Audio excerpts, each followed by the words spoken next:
Welcome and most welcome guys to day 26th and part 1 of the 4-month English language course। 4 महीनों के इस English language का course का आज 26वां दिन है और पहला पार्ट है। तो अगर आप तैयार हो तो फिर चलिए शुरू करते हैं। Let's do some speaking practice now if you want to become a fluent English speaker। तो आइए अब कुछ स्पीकिंग प्रैक्टिस करते हैं, अपने स्पीकिंग पर प्रैक्टिस करते हैं।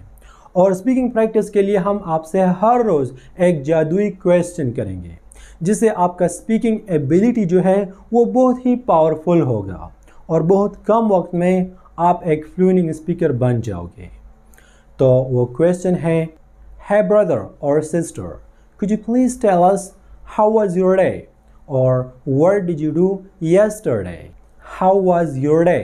इसके माने है कि आपका कल का दिन कैसे था। What did you do yesterday या What did you do yesterday? आपने कल क्या किया। अब यहाँ पर आपको सबसे पहले ये काम करना होगा कि हमने आपको जो सेंटेंसेस जो जुमले दिए थे How was your day और What did you do के बारे में कल के लेसन में, इससे पहले वाले लेसन में, तो अब आपने ऐसा करना है कि इस वीडियो को आपने पॉज करना है। पॉज के माने है वीडियो को ऐसा करना, तो इसको कहा जाता है पॉज। पॉज करने के बाद फिर आपने ऐसा करना है कि उन सेंटेंसेस को, उन जुमलों को आपने ज़ुबानी बोलना है, तोड़ मरोड़ कर जो भी हो, चाहे आप कर सकते हो नहीं कर सकते, आसान है मुश्किल है जो भी है, लेकिन आपने ट्राई ज़रूर करना है, आपने प्रैक्टिस ज़रूर करना है। तो come on guys, let's pause the video right now and practice because practice makes perfect. मुझे पूरा यकीन है गाइस कि आपने बिल्कुल ऐसे ही किया होगा जैसा कि हमने आपसे कहा। अब यहाँ पर सेकंड नंबर पर आपका दूसरा काम ये होगा कि आपने इस वीडियो को पॉज करना है अगेन और आपने बातें करनी है इंग्लिश में। लेकिन किस चीज़ के बारे में? अपने कल के बारे में। कल आपने जो भी किया, आपने नमाज पढ़ा, खाना खाया, चाय पी, या आपने फिर जो भी किया, तो उसके बारे में आपने इस वीडियो को पॉज करना है अभी राइट नाउ और उसके बारे में आपने इंग्लिश में बातें करना है। 3-4 सेंटेंसेस बोलो, 5-6 बोलो, जो भी हो, लेकिन उसको आपने इंग्लिश में एक्सप्लेन करना है। चाहे आप सही करते हो गलत करते हो, लेकिन आपने ट्राई ज़रूर करना है। तो come on guys, pause the video again and let's talk about your yesterday. Whatever it is, just give it a shot, give it a try.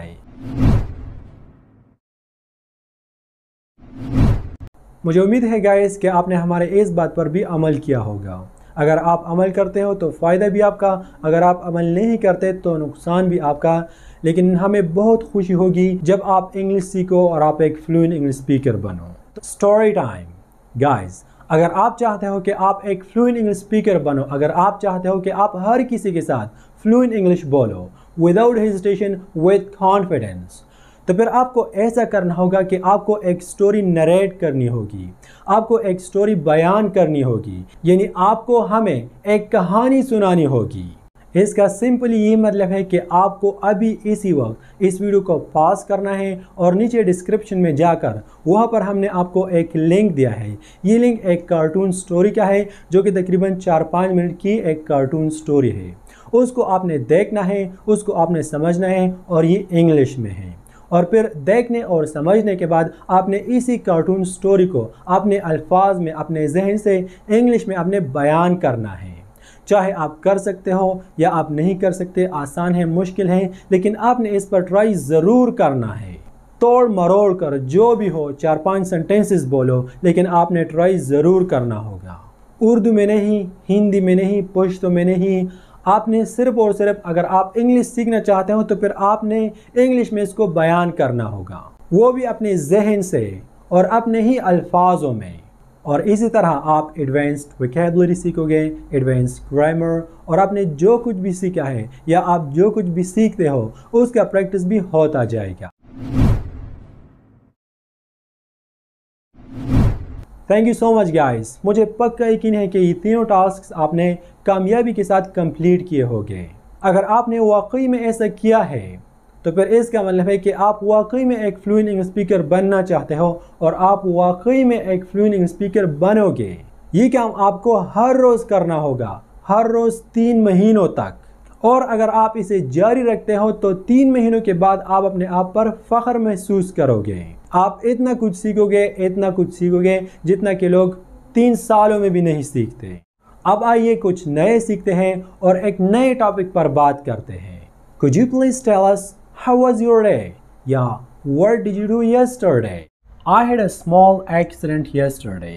कल मैंने एक छोटा एक्सीडेंट किया। I had a small accident yesterday. कि कल मैंने एक छोटा एक्सीडेंट किया। Fortunately, I didn't get any injury.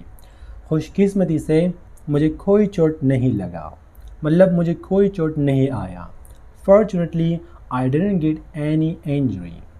I came home, मैं घर आया, and I didn't tell anyone, और मैंने किसी को भी नहीं बताया। And I didn't tell anyone के माने है कि मैंने किसी को नहीं बताया। But my father saw that, लेकिन मेरे वालिद साहब ने देखा कि But my father saw that the motorcycle was dented. के मोटरसाइकिल dented था। dented के माने है टेढ़ा। इसका मतलब है कि मेरे वालिद साहब ने देखा कि मेरा मोटरसाइकिल टेढ़ा था। Then I narrated the whole story. फिर मैंने उसको सारी कहानी बताई, सारी कहानी सुनाई। Then I narrated the whole story. Vocabulary. अब यहाँ पर vocabulary में हम सीखने जा रहे हैं phrasal verbs, और हमारा पहला phrasal verb है put on. put on के माने है पहनना, कपड़े पहनना, कोट पहनना, चप्पल, शूज़, जो भी हो उसको पहनने के लिए हम इस्तेमाल करते हैं put on. put on और wear के एक ही माने हैं। take off. take off इसका opposite phrasal verb है, opposite phrasal verb। इसके माने है उतारना, कपड़े उतारना, कोट उतारना, चप्पल उतारना वगैरह। For example, put on your slippers. अपने स्लीपर्स, स्लीपर के माने है चप्पल, अपने चप्पल को पहनो।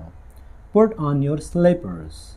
Don't take off your slippers here. अपने चप्पल को यहाँ पर ना उतारो या ना निकालो। Don't take off your slippers here, इसके माने है कि अपने चप्पल को यहाँ पर ना उतारो। तो पुट ऑन के माने है पहनना, टेक ऑफ के माने है उतारना। Sit down, stand up. Sit down के माने है बैठना, स्टैंड अप के माने है उठना। For example, sit down please, मेहरबानी करके बैठ जाइए। Sit down please. Stand up please, मेहरबानी करके उठ जाइए। Stand up please. Wake up. Wake up के माने है उठना। Get up. गेट अप के भी यही माने हैं कि उठना, लेकिन इन दोनों में डिफरेंस क्या है। वेकअप के माने हैं जब आप ख्वाब से बेदार होते हो तो उसको कहा जाता है वेक अप, लेकिन जब आप बेड से, चारपाई से जब आप उठ जाते हो तो उसको कहा जाता है get up. For example, I wake up early, मैं सुबह सवेरे उठता हूँ। I wake up early. Get up and get ready for school. Get up के माने हैं कि उठ जाओ, and get ready for school, और स्कूल के लिए तैयार हो जाओ। Get up and get ready for school. Turn up. Turn up के माने हैं वॉल्यूम वगैरह को इंक्रीज़ करना, बढ़ाना। Turn down. टर्न डाउन के माने हैं वॉल्यूम वगैरह को नीचे करना, यानी कम करना। For example, turn up the volume a bit. Volume को थोड़ा ज़्यादा करो, इंक्रीज़ करो। Turn down the volume please, मेहरबानी करके वॉल्यूम को थोड़ा स्लो करो। Blue jackal. ब्लू जैकल के माने हैं कि ब्लू गीदड़, और याद रखना कि BLUE ब्लू नहीं है। ज़्यादातर स्टूडेंट, ज़्यादातर लोग कहते हैं कि मुझे एक ब्लू मार्कर चाहिए, मुझे एक ब्लू पेन चाहिए, लेकिन ये ब्लू नहीं है, ये है blue, just like BLLO blue. तो इसको ऐसा प्रोनाउंस करना है ब्लू। जैकल, जैकल के माने हैं गीदड़। तो आइए पढ़ते हैं और देखते हैं। Once upon a time, एक दफ़ा का जिक्र है। Once upon a time, there lived a jackal. एक जैकल, एक गीदड़ रहता था। Who strayed into a city, जो कि एक सिटी में, एक शहर में घूम रहा था, कभी इधर जाता कभी उधर जाता। In search of food, खुराक की तलाश में। He was hungry, वो भूखा था, बहुत ज़्यादा भूखा था। And was being chased by a group of dogs, और उसके पीछे कुत्तों का एक ग्रुप लगा हुआ था, मतलब उसके पीछे कुत्ते भाग रहे थे। ही एक्सीडेंटली, वो हादिसाती तौर पर। ही एक्सीडेंटली के माने कि वो हादिसाती तौर पर एंटर दाखिल हुआ द हाउस घर में। किसके घर में? आपके घर में नहीं। Of a dire and fail into a weight of Indigo. वो एक डायर के घर में दाखिल हुआ। डायर के माने है रंगरेज, जिसका पेशा जिसका काम रंग करना हो। एंड फेल और गिर गया इनटू अ वेट एक कड़ाही में। वेट के माने है कड़ाही। ऑफ इंडिगो मतलब ब्लू कलर के कड़ाही में। And was tan blue from head to toe और सर से पाँव तक वो ब्लू हो गया। उसका कलर जो है वो ब्लू हो गया, जैसे कि आप तस्वीर में देख सकते हो। उन्हीं एस्केप जब वो भाग गया फ्रॉम द हाउस उस घर से, बैक इनटू द फॉरेस्ट वापस जंगल में। मतलब ये कि जब वो उस घर से वापस भाग गया और जंगल चला गया तो क्या हुआ? All animals were surprised. सारे जानवर हैरान थे, बहुत ज़्यादा हैरान थे। एट हिज अपीयरेंस, उसकी अपीयरेंस पर, मतलब जैसा वो दिखता था। And could not place it's identity, और कोई भी इसको जान नहीं सकता था, कोई भी इसको नहीं जानता था कि ये क्या भला है। Taking advantage of the situation, और इस सिचुएशन इस मौके से फ़ायदा उठाते हुए द जैकल डिसाइडेड, जैकल ने फैसला किया to play the situation to his advantage, कि इस सिचुएशन से इस मौके से फ़ायदा उठा लिया जाए। He proclaimed that he was fierce owl sent by the king of gods. उसने ये ऐलान किया कि वो एक फियर्स आउल है sent by the king of gods, जो कि गॉड्स के बादशाह ने भेजा है, इंद्रा, और जिसका नाम इंद्रा है। टू अर्थ, ज़मीन को, टू अर्थ ज़मीन को, टू गार्ड द फॉरेस्ट, ताकि वो फॉरेस्ट का यानी जंगल का हिफाजत कर सके, इसको गार्ड कर सके। तो फिर क्या होता है देखते हैं। The gullible animals believed the jackal. Gullible, अगर आप कहो कि आपका दोस्त या कोई और शख्स गलिबल है तो इसका मतलब है कि वो एक ऐसा शख्स है जो कि हर एक चीज़ पर बिना तहकीक किए बिलीव करता है, उस पर यकीन करता है। अगर आप उसे कहो कि रात को तो मैंने सूरज देखा, तो इस पर भी यकीन करता है। The gullible animals believe the jackal, और जंगल के सारे एनिमल्स ने, जानवरों ने जैकल गीदड़ पर यकीन किया। The jackal then appointed the lion as his prime minister, और जैकल ने फिर ऐसा काम किया, उसने शेर को बोला कि आप मेरे प्राइम मिनिस्टर होगे। ठीक हो गया। The tiger as his guardian for the bed chamber, और टाइगर जो है उसको एक गार्डियन मुकर्रर किया, मतलब उसका बॉडी गार्ड आप कह सकते हो। And the elephant was made the door keeper, और एलिफेंट जो है हाथी, उसको डोर कीपर मुकर्रर किया, जो दरवाजे के साथ खड़ा होता है, दरवाजे को खोलता है, दरवाजे को बंदता है, उसको कहा जाता है door keeper. He then drove all the jackals out of sight, और फिर उसने जंगल के सारे जैकल्स को यानी सारे गीदड़ों को नज़रों से दूर किया। आउट ऑफ साइट के माने हैं नज़रों से दूर करना। फ्रॉम द फॉरेस्ट, जंगल से, for fear of being recognised, ताकि वो इसे पहचान ना सके। The animals would hunt food, और जो एनिमल थे, जो जानवर थे, वो खुराक को शिकार करते। And bring it to the self proclaim king, और वो उस सारे खुराक को इन बादशाह के सामने पेश करते हैं। And the king would distribute the food to all equally just as a king would do, और फिर किंग, ये बादशाह ऐसा करता कि इक्वली वो इन सारे खुराक को डिस्ट्रीब्यूट करता, तकसीम कर लेता, जैसे कि सब बादशाह करते हैं। So he was leading a life of luxury, तो यहाँ पर बहुत ही पुरसुकून ज़िंदगी गुजार रहा था। वन डे, एक दिन, a herd of jackals was passing by howling to their glory, और एक दिन ऐसा हुआ कि गीदड़ों का एक झुंड वहाँ से गुजर रहा था और वो अपनी आवाज़ें कर रहा था, जैसे कि सब गीदड़ करते हैं। Unable to control his natural instinct, और वो अपनी इस कुदरती आदत को कंट्रोल नहीं कर सकता। Fierce owl showed his natural voice and howled, ये फियर्स आउल जो है उसने अपना नेचुरल कुदरती आवाज़ उसने किया, and howled at the top of his voice. Hearing this howl, इस आवाज़ को सुनने पर, the animals realized, जानवरों को पता चला, that they had been fooled, कि उसको बेवकूफ़ बनाया गया था बाय अ जैकल, एक गीदड़ ने, and kill the jackal instantly, और फौरी तौर पर वही जगह पर इस गीदड़ को मार दिया गया। Moral, excess of greed is harmful. बहुत ज़्यादा लालच जो है वो नुकसानदेह है।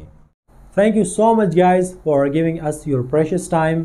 मुझे पूरा यकीन है कि ये वीडियो भी आपको पसंद आया होगा और आपने ज़रूर इससे कुछ नया सीखा होगा। अगर आप इसी तरह हमारे साथ चलते हो इस कोर्स में, तो इंशाल्लाह मैं आपको गारंटी देता हूँ कि इस कोर्स के एंड में आप अपने आप पर फ़ख्र महसूस करोगे। ये कोई ऑर्डिनरी कोर्स नहीं है, ये एक एक्स्ट्रॉर्डिनरी कोर्स है। यहाँ पर इस बात को ज़रूर याद रखना कि इस कोर्स से आप जो भी सीखते हो, आप जो भी लिखते हो, तो इसको आपने 2 बार, कम से कम 2 बार आपने इसको पढ़ना है और आउट लाउड पढ़ना है। जैसे कि फॉर एग्जांपल आज की वीडियो से आपने जो भी सीखा, आपने जो भी लिखा, तो इसको 2 बार, कम से कम 2 बार इसको पढ़ो और आउट लाउड पढ़ो। इससे आपको बहुत ज़्यादा फ़ायदा होगा।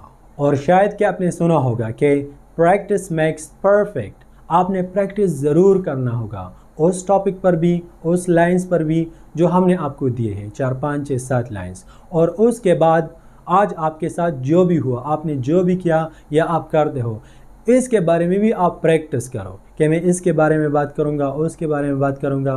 Because practice makes perfect. और प्रैक्टिस के बगैर इंग्लिश सीखना मुश्किल ही नहीं बल्कि नामुमकिन है। तो काइंडली हमारे बातों पर अमल ज़रूर करें। तो अब बात रही स्टोरी की, कहानी की। तो इस वीडियो में आपने जिस स्टोरी को पढ़ा, आपने ऐसा करना है कि इस कहानी को आपने सिर्फ एक बार आउट लाउड पढ़ना है, यानी पढ़ना है और ज़ोर ज़ोर से पढ़ना है होल स्टोरी को। और फिर उसके बाद आपने इस स्टोरी से कम 10 लाइन्स, 10 लकीर आपने लिखना होगा। अगर इससे ज़्यादा आप लिख सकते हो बहुत अच्छा है, लेकिन 10 लाइन से कम नहीं होना चाहिए। और आखिर में बस मैं आपको सिर्फ ये कहना चाहूँगा कि कार्टून देखना अपने आप पर फ़र्ज़ करो अगर आप वाकई में एक फ्लुएंट इंग्लिश स्पीकर बनना चाहते हो। और ये सारी बातें एक दूसरे के साथ अटैच है। अगर आप एक भी बात पर अमल नहीं करोगे तो फिर भी ये कोर्स इनकम्प्लीट है, इससे आपको कोई फ़ायदा नहीं होने वाला। तो काइंडली आपने कार्टून ज़रूर देखना है और हर रोज़ देखना है। इसके बाद अगर आपका जो भी क्वेश्चन हो तो आप काइंडली कमेंट सेक्शन में हमसे पूछ सकते हो। See you inshallah in next lesson. Until take care and Palam Sparam.